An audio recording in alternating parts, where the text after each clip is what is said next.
Então diga-me, como é que se chama? Joaquim Bessa. E de que igreja é que vem? Eu venho aqui da igreja de Vila Nova de Gaia. E qual é aquele testemunho que tem para nos contar? Que problema é que tinha? Bom, o problema que eu tinha, não tenho, não é, como é óbvio, foi um problema bastante grande. Há uns anos atrás eu fui fiador de uma pessoa familiar, de um familiar meu, e fui fiador de um restaurante, de um apartamento, de um automóvel, ou seja, foi por acaso um problema bastante grande, ou seja, uma quantia bastante elevada, alguns milhares de euros, aproximadamente muito perto dos 200 mil euros. E daí que eu fiquei fiador dele, não é? Ele fechou, entretanto, o restaurante, não pagou a ninguém, não é? O restaurante, o apartamento, o automóvel, e eu, como fiador, fiquei responsável por tudo isso, não é? Acontece que eu fiquei assim atolhado, não é? Portanto, com esse mesmo problema para eu resolver.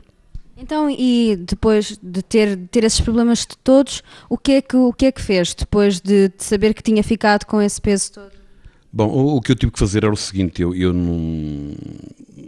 não tinha solução, como é óbvio, ou seja, o problema era pagar, era efetivamente resolver por vias judiciais, pagar, como é óbvio. Entretanto, eu sou crente já há alguns anos, frequentava a igreja, nunca deixei de frequentar a igreja, mas acontece que eu um dia ouvi uma palavra sobre Paulo e Silas.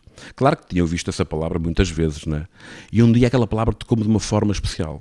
E eu gostava de pegar na viola, não que eu seja tocador, nem cantor, nada disso, mas tinha uma viola em casa e eu, de vez em quando, pegava na viola, lembrei-me daquela passagem bíblica de Paulo e Silas. E acho que Deus moveu o meu coração para isso e eu fiquei... Isto é para mim qualquer coisa que me fortaleceu. Então eu todos os dias pegava na viola, de manhã, ao meio-dia, à tarde, à noite, sempre que eu tinha possibilidades, era até às tantas da manhã, e ele chorava, louvava a Deus, eu não tinha outra saída. E eu, baseado na palavra que eu tinha visto uns dias antes, eu disse, olha, só me resta louvar a Deus. E então eu fiz isso diariamente e quase que depois recebi uma comunicação do tribunal, do meu advogado, disse, olha, tal dia vem a julgamento. E eu então eu chorava, eu passei noites em claro, eu fiz mil e uma coisa, não é? Claro que a única solução foi o que eu pensei, era bem, eu não tenho outra hipótese, não é? Há que louvar a Deus. Então, eu creio que foi mesmo por aí, louvei a Deus, todos os dias louvava a Deus, à minha maneira, como é evidente, e então eu percebi-me que de facto eu sentia-me com uma paz assim, fora do comum. O que é certo é que eu sentia essa paz. E, entretanto, veio a julgamento, e o meu advogado...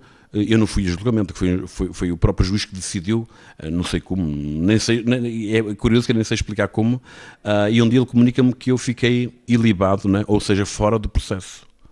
E eu então disse, meu Deus, foi realmente isto foi o facto de me ter agarrado a Deus, louvando a Deus diariamente, de manhã, à tarde, à noite, até às tantas da noite, sei lá, não queria meter outra coisa na cabeça, não sei louvar a Deus. E eu recebo essa notícia do qual fiquei fora do processo. Na verdade eu posso dizer, ou seja, é caso para dizer que o meu problema era realmente muito grande, mas eu apercebi-me que tinha um Deus muito maior e foi dessa mesmo que Ele me libertou, que Ele me liberou, e foi mesmo a mão de Deus sobre a minha vida. Muito obrigada pelo seu testemunho.